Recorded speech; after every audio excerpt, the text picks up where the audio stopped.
Mesdames, Messieurs, bonjour. Merci de votre fidélité à la télévision béninoise. Voici les titres de ce 13h.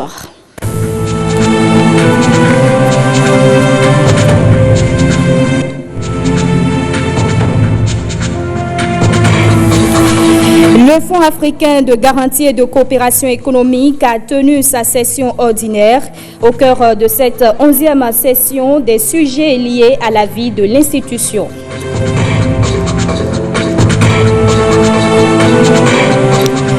On verra également dans ce journal les images de la 42e session du Conseil d'administration de l'ORTB, École supérieure multinationale des télécommunications de Dakar. Cette 42e session s'est achevée à Cotonou ce vendredi. Après la France, les États-Unis d'Amérique et Cuba, Leila Jovi expose ses œuvres au Bénin. Tout ceci grâce à l'appui de la Fondation Claudine Talon. Vous verrez le compte-rendu de Ghislain Coguet au cours de ce journal. Merci de nous rejoindre. Le Parti Bloc républicain galvanise ses militants de la commune de Boycon. Il les a conviés à un atelier d'évaluation et de concertation pour examiner le travail abattu durant le scrutin législatif du 28 avril dernier. Bertin Adimi et Giscard Rakovi ont suivi pour nous. Nous devons rester ensemble pour de grandes victoires. Un regard rétrospectif sur le parcours du bloc républicain et le résultat obtenu par le parti seulement quelques mois après sa création impose à ses militants de Boycon plus d'union. Le présent atelier d'évaluation et de concertation répond bien à cette logique en ce qu'il offre l'opportunité de faire un bilan. Pour voir pendant ces élections législatives tout ce qui a été nos forces, nos acquis et tout ce qui aujourd'hui construire nos faiblesses pendant cette sélection pour maintenant nous corriger et mieux préparer les élections communales à venir. L'ambition qu'affichent les militants du bloc républicain de Boycon est claire, étendre davantage les tentacules de leur formation politique. Mais avant, une autocritique paraît inéluctable. Dans le déroulement de cette journée, nous allons plus aller en profondeur de tout ce qui s'est passé, tout ce que nous avons fait pour tirer les leçons, les enseignements que ça comporte afin que l'avenir soit bien préparé. Un des élus sur la liste bloc républicain dans la 23e circonscription électorale, le député Nazer Sado apprécie la démarche. Si on avance de cette manière, si on capitalise tout ce qui s'est passé, je crois qu'on va avoir beaucoup plus de résultats qu'on ne l'a maintenant. La population de Boycon nous attend et elle a donné le signal par ce qui s'est passé avec les législatives là. Et c'est à nous de jouer. La balle est dans notre camp. Ce qui suppose une bonne organisation en termes de perspective pour aborder les prochaines joutes électorales, se fondant sur les résultats obtenus par le bloc républicain lors des législatives dernières. Rufino D'Almeida, membre du bureau exécutif national du parti, exhorte les militants de Boycon à plus d'engagement et de détermination. Sur papier, de manière théorique, nous étions partis pour avoir 0 député. C'était ça, sur papier. Nous avons eu 2 députés. Tout ceci ne serait pas possible si nous n'avions pas eu ce que j'appelle une adhésion populaire. Maintenir cette complicité avec les populations et surtout la renforcer reste le défi majeur des militantes et militants du bloc républicain de la commune de Boycon. Et puis, la conférence administrative départementale du Borgou s'est réunie ce mercredi à la préfecture du Borgou pour le compte du mois de juin 2019. Voyons les détails avec Alessandra Diotan. Les indicateurs sont au rouge dans le département du Borgou en ce qui concerne la protection de l'enfance et l'UNICEF n'entend pas rester inactif. Le chef bureau départemental de l'institution est allé présenter à la CAD le contenu du programme pays de l'UNICEF pour la période 2019-2023. Le nouveau programme a été bâti sur la base de plusieurs études qui ont été faites, notamment une analyse de la situation des enfants dans le domaine de la santé, dans le domaine de l'éducation, dans le domaine de la protection des enfants, qui montrent un certain nombre d'indicateurs qui ne sont pas toujours reluisants. Par exemple, dans le domaine de la santé, la mortalité des moins de 5 ans est encore élevée et notamment la mortalité des moins d'un mois. Les enfants de moins d'un mois, il y en a 32 sur 1000 naissances qui meurent. La malnutrition chronique, c'est-à-dire le retard de croissance des enfants, qui est une maladie lente, mais qui ne favorise pas le développement, surtout de l'intelligence de l'enfant. 40 enfants sur 100 dans la Liborie et environ 36% des enfants du Borgou souffrent de cette malnutrition chronique. Ce ne sont pas des chiffres qui sont intéressants. Dans le domaine de l'éducation, nous savons qu'il y a des problèmes de qualité. Bertin Davidé compte sur le leadership du préfet auprès des différents directeurs départementaux de l'enseignement, des affaires sociales et de la santé pour des actions aux fins de renverser la tendance. Le directeur des archives nationales est le deuxième communicateur. Nous avons présenté à ces membres-là les méthodes pour planifier les activités liées à la gestion, à la prise en charge et à la conservation des documents d'archives. La troisième communication, quant à elle, a porté sur des questions d'ordre juridique. Le procureur du tribunal de première instance de Parakou n'a pas fait de déclaration à sa sortie de la rencontre. Le préfet Djibril Mamansissé faisant le point au thème des échanges. Il y a lieu pour les semaines à venir que nous puissions renforcer des actions dans ce cadre-là pour aller véritablement en croisade contre ces fléaux qui entravent l'épanouissement de l'enfant dans le Borgou. En ce qui concerne la dernière communication, elle a porté sur la réaction de la loi face aux dérives des réseaux sociaux. Le législateur a pensé à mettre en place un dispositif à travers le code du numérique. Rendez-vous est pris pour la prochaine session de la CAD dans le département du Borgou. Finir avec la défécation à l'air libre. 36 villages de Gogounou ont construit sur fonds propres 360 latrines. Helvetas, leur partenaire, veut assainir toutes les autres localités de la commune. Et puis la mairie se tient à ses côtés. Les détails et explications dans ce reportage de Benjamin Denayon et de Sani Moumouni Seydou. Ce drapeau symbolise la fin de la défécation à l'air libre à Diguisson et dans 35 autres villages de Gogounou. Les populations ont détruit les zones de défécation qui entouraient leurs habitations. Elles ont construit ces latrines au nombre de 360, rien que pour 2019. Je demande à tous ceux qui n'ont pas pu être sélectionnés parmi ceux qui vont célébrer la certification de beaucoup travailler comme nous l'avons fait. Plusieurs évaluations ont parcouru ces localités, mais nous nous sommes rendus compte que les populations n'ont pas relâché. C'est pourquoi nous tenons à remercier les acteurs au niveau local, notamment les comités locaux d'assainissement, qui n'ont pas relâché du premier jour au dernier jour. Le projet Cali-Eau de Helvetas les appuie et espère plus pour atteindre l'assainissement total piloté par les communautés villageoises. Nous avons couvert 18 villages administratifs, ça veut dire qu'il nous reste encore 48 villages administratifs qui ne sont pas encore couverts. Ces communautés qui n'ont pas attendu la subvention ni de la commune, ni de Helvetas, ni d'autres partenaires pour pouvoir construire leur latrine. Fin de la défécation à l'air libre, oui, mais pour combien de temps? Sauvegarder cet acquis devient alors une priorité pour les autorités locales. J'ai envie de vous dire que c'est maintenant que le plus dur commence. Le maintien de ces localités à l'état FDAL.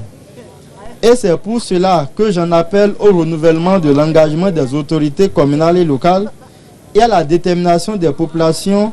Mon souhait est que d'ici quelques années, notre commune soit la première à mettre fin à la défécation à l'air libre au Bénin. Je veillerai personnellement à la prise en compte de cette action dans le prochain budget communal. Plus de 900 latrines construites en 2 ans.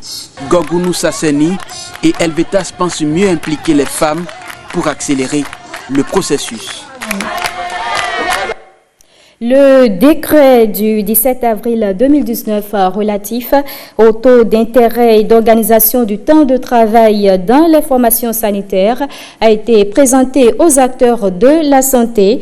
Le ministre de la Santé a donc échangé avec certains praticiens du secteur sur les implications de ce décret. La séance s'est déroulée à Cotonou. Le reportage de Koudous Abdoulaye. Il s'agit du décret 124. Deux décrets qui suscitent l'incompréhension des praticiens du secteur de la santé. L'un fixe le taux d'indemnité de garde des heures supplémentaires dans les formations sanitaires publiques et l'autre organise le temps de travail des professionnels de santé exerçant dans les hôpitaux publics. En suivant la dernière fois l'intervention du coordinateur de l'intersyndical, j'ai cru comprendre qu'au niveau du corps paramédical et administratif, il y avait un peu d'insatisfaction. Insatisfaction en ce sens qu'il était estimé que le montant qui a été alloué n'était pas suffisant. Et que dans le même temps, l'État avait demandé de travailler un peu plus en organisant le temps de travail dans les structures. L'intersyndical aurait été associé au processus ayant conduit à ces deux décrets. Je voudrais souligner que le processus qui a conduit à la prise de ces décrets a été un processus collégial qui, dès le départ, a associé l'ensemble des syndicats du secteur de la santé. Et nous avions travaillé d'arrache-pied, aussi bien à Cotonou qu'à Boycon, pour définir ces minimums supportables pour les formations sanitaires. Je pense même qu'à un moment donné, il y avait une polémique où la simulation qui était réellement supportable donnait des taux de 1500 ou quelque chose, et quelqu'un avait lancé que c'était le taux qui avait été retenu. Je me rappelle très bien. Et on avait fini par résoudre cette incompréhension.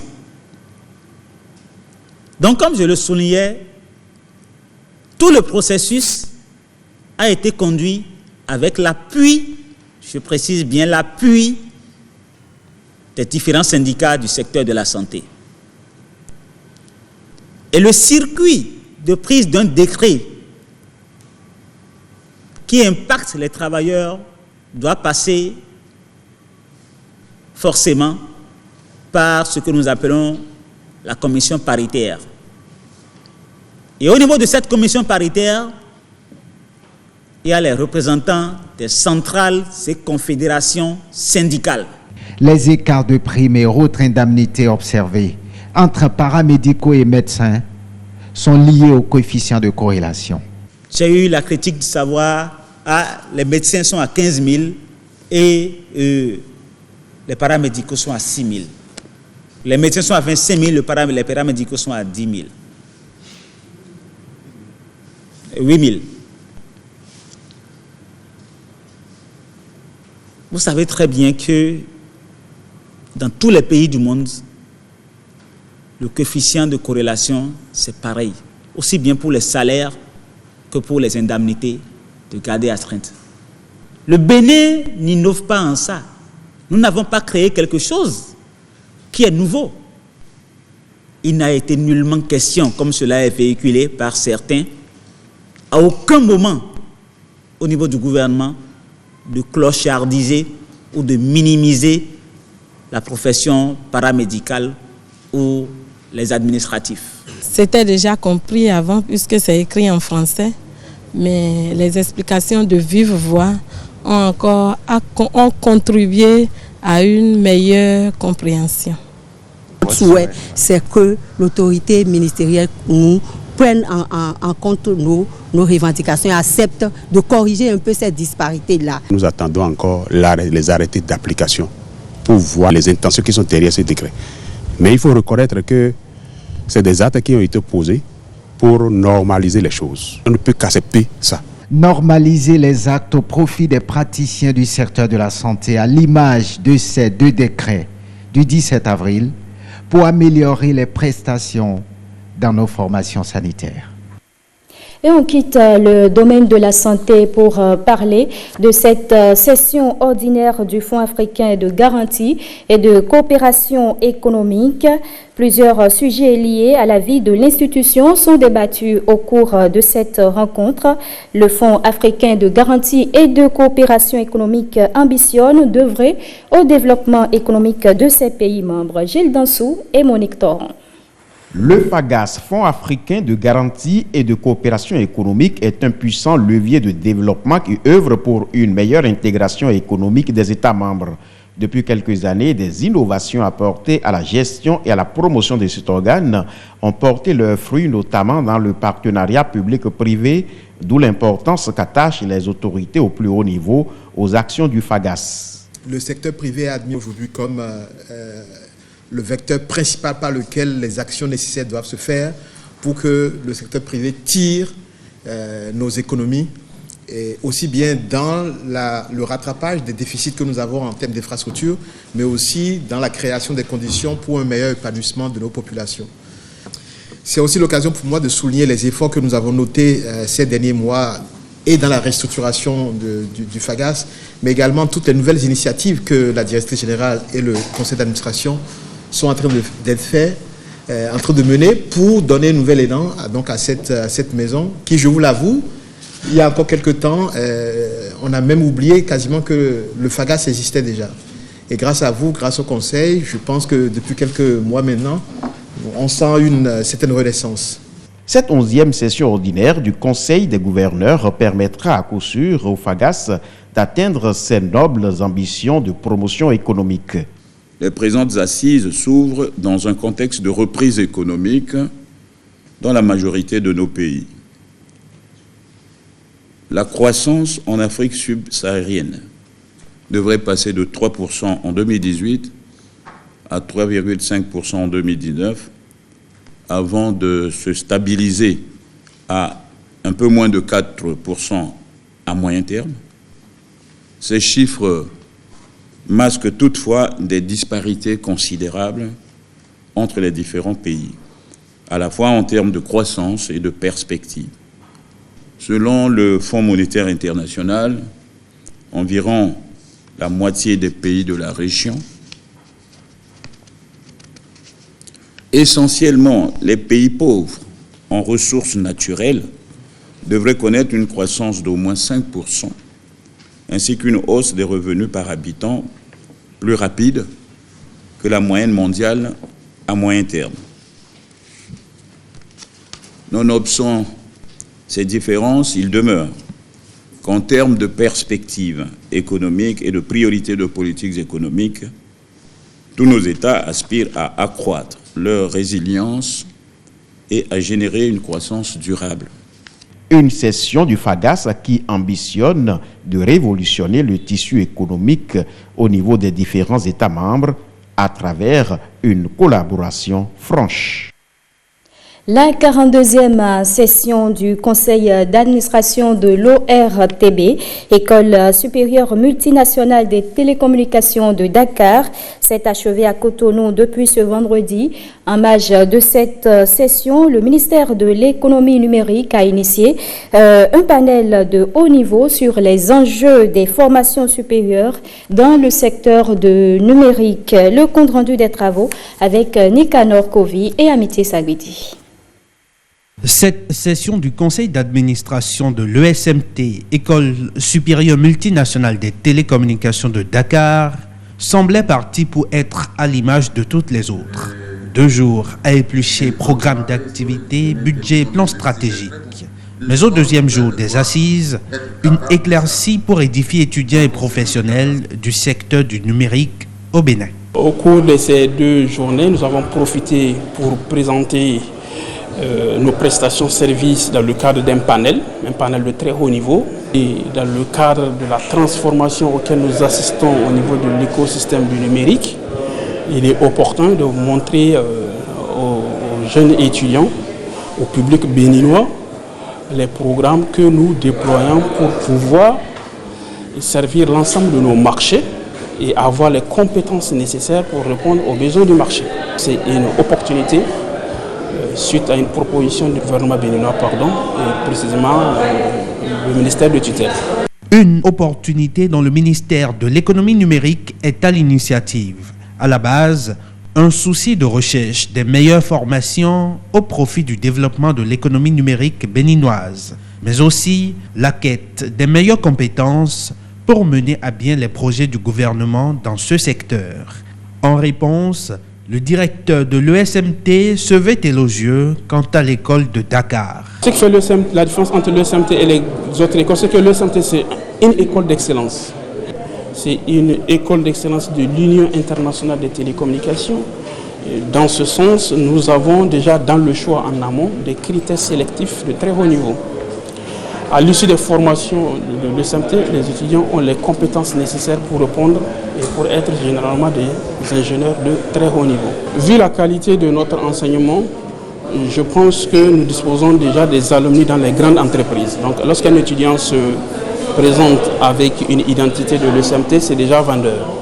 De l'autre côté, on a mis en place des programmes d'accompagnement et de mise sur le marché pour pouvoir accompagner les étudiants afin d'être vraiment vendables sur le marché du travail. Créé en 1981 à l'instigation de 7 pays d'Afrique de l'Ouest, dont le Bénin, le SMT se réclame aujourd'hui comme une alternative crédible face aux enjeux des formations supérieures professionnelles au métier du numérique. Et on change de registre. Après la France, les États-Unis d'Amérique et Cuba, Leila Adjovi expose ses œuvres au Bénin. L'œuvre intitulée Malaika Dotou est exposée au Bénin sur initiative de la Fondation Claudine Talon. Le travail parle de justice, de liberté et de libération. Ghislain Koguet nous présente l'exposition actuellement en cours au siège de la Fondation. Je vais vous présenter un projet collaboratif qui s'appelle Malaika Dotou Sankofa. Malaika Dotou Sankofa, une œuvre qui prend sa source dans une pièce poétique, comme un enfant issu d'une romance, d'un poème. Ça commence avec un poème que j'écris à l'automne 2016, qui a pris le nom de la série, qui s'appelle Malaika Dotou Sankofa, lettre ouverte. Une lettre ouverte qui porte un nom angélique. Malaika signifiant ange en swahili, Dotou, une invitation gon au courage, et Sankofa, un oiseau messager qui vole la tête tournée vers l'arrière pour dire qu'il faut tirer leçon du passé pour affronter le futur. Un symbole du peuple akan, partagé entre la Côte d'Ivoire et le Ghana. Un projet pluridisciplinaire qui mêle photographie, poésie et installation. La première image présente un personnage androgyne, vêtu d'un costume étriqué, dans un univers sombre, comme carcéral, se regardant avec un air de « qui suis-je » ou « suis-je ». La deuxième image présente Malaika Dotou Sankofa dans un espace lugubre, avec une lumière qui rappelle le milieu carcéral, un choix fait à dessein. Nous sommes dans le décor de l'ancien palais de justice de Dakar, dans les sous-sols, un lieu qui a été choisi par Loïc Hoquet pour pouvoir restituer le mieux possible cette ambiance carcérale. Le mobilier a été trouvé sur place, des vieux livres de loi, un vieux bureau mangé par la rouille, tout ça c'était dans les ruines de l'ancien palais de justice. Et comme on voulait également parler de la décrépitude de la justice et des institutions, c'était vraiment une aubaine pour nous de pouvoir avoir ce lieu avec tous ces décors qui étaient à disposition. Un décor avec une lumière cinématique, un clair-obscur qui évoque un univers inquiétant où le personnage semble être mis au fer. Dans le tableau numéro 3, le personnage de Malaika est attablé à ce bureau mangé par la rouille pour écrire le poème, écrire cette lettre ouverte qui informe les autres et peut-être elle-même de ses projets et de ses aspirations à sortir un peu de l'enfermement dont elle est victime depuis si longtemps. Cette image précède une autre qui, par l'absence, fait penser à une libération. Des livres, représentation du savoir jeté au sol, la pastèque et le poulet grillé, cliché raciste qui veut que le nègre raffole de ce fruit et de la viande de cette volaille. Et cette lumière jetée sur l'absence du personnage et ses objets pour signifier une sorte de libération et de passage de l'ombre à la lumière. On est passé de l'ombre à la lumière. Malaïka s'est extrait, elle est en train de se reposer, en train de rêver. Tout cela, tout ce décor-là, c'est ce qu'on a trouvé sur place. On n'a pas peint le mur en bleu, on n'a rien rajouté, les sièges étaient comme ça. Dans le palais de justice de Dakar, l'ancien palais de justice du Cap Manuel, on a donc mis notre personnage de Malaïka ici pour la montrer en train de rêver, de construire autre chose. Et puis c'était important pour nous aussi d'évoquer cette phase de sommeil, puisque dans la religion traditionnelle, on sait que c'est le moment où les ancêtres peuvent nous souffler un certain nombre de solutions à nos problèmes. Solution trouvée, force retrouvée pour se libérer et rester debout. Et l'image la montre debout, en équilibre sur des livres et la justice, nourrie par le savoir et prête à prendre son envol, les ailes écartées. Marie-Agnès Gomis, danseuse sénégalaise qui joue ici le personnage de Malaïka Dotou Sankofa, avec ses ailes, transporte le visiteur vers le tableau final. Ça, c'est mon image préférée. De vieux escaliers, délaissés pour les murs. Tout le message est là. Il va falloir créer de nouvelles voies, franchir pas mal d'obstacles et peut-être briser quelques murs pour enfin arriver à nos fins en tant qu'Africains. Et le bonus pour finir la traversée. Tout d'abord, cette machine à écrire dans un nid de barbelés pour parler de liberté d'expression entravée, de violence, et puis des vieux livres, puisqu'il s'agit d'anciens livres de loi, dont un sur la justice indigène. On parle donc du code de l'indigénat dans les années 30, à une époque où l'Afrique occidentale française existe toujours. Et puis un vieux dictionnaire des années 20, un dictionnaire français, un dictionnaire ouvert à la page nègre pour voir comment nous, les Africains, nous étions représentés dans ces dictionnaires au début du siècle dernier. Une œuvre sur la représentation de soi, l'enfermement et la libération. Et le petit détail, pas négligeable, des plumes rouges de perroquet. Des plumes rouges de perroquet pour s'attirer les bénédictions d'Olofi, Olodumare, Mahou, l'être suprême. Et puis pour faire le pont avec le prochain sujet de mes recherches artistiques qui traitera de la migration des rites, une divinité féminine de la religion traditionnelle. Exposition visitée par personnalité et anonyme. C'est une très belle exposition qui donne un beau panorama de l'univers artistique de Leila Adjovi, une maîtrise technique, une très belle initiative de la Fondation Claudine Talon de donner à voir l'œuvre. Cette démarche s'intègre pleinement dans la volonté de l'actuel gouvernement de valoriser, en particulier du président de la République qui souhaite promouvoir et valoriser nos artistes plasticiens béninois. C'est une œuvre vraiment puissante sur le message qui est véhiculé. C'est une artiste béninoise, talentueuse, qui a été exposée un peu partout dans le monde et qu'on a la chance de découvrir au Bénin. Donc vraiment, c'est une œuvre que je recommande. Très très belle exposition. Je suis juste ravie et complètement sous le charme de ce qu'elle nous propose aujourd'hui. On a une exposition qui est riche, on a une exposition qui nous dévoile une puissance artistique qui est incontestable. Je pense que tous les visiteurs seront d'accord avec moi et pourront reconnaître en tout cas en son travail quelque chose de très beau, de très fort. La série ainsi représentée a été primée à la Biennale de Dakar en 2018. Malaïka Dotou Sankofa, une œuvre de l'artiste Leila Adjovi. L'exposition se déroule, j'allais dire, à la Fondation Claudine Talon et ce journal se referme. Merci d'avoir été des nôtres.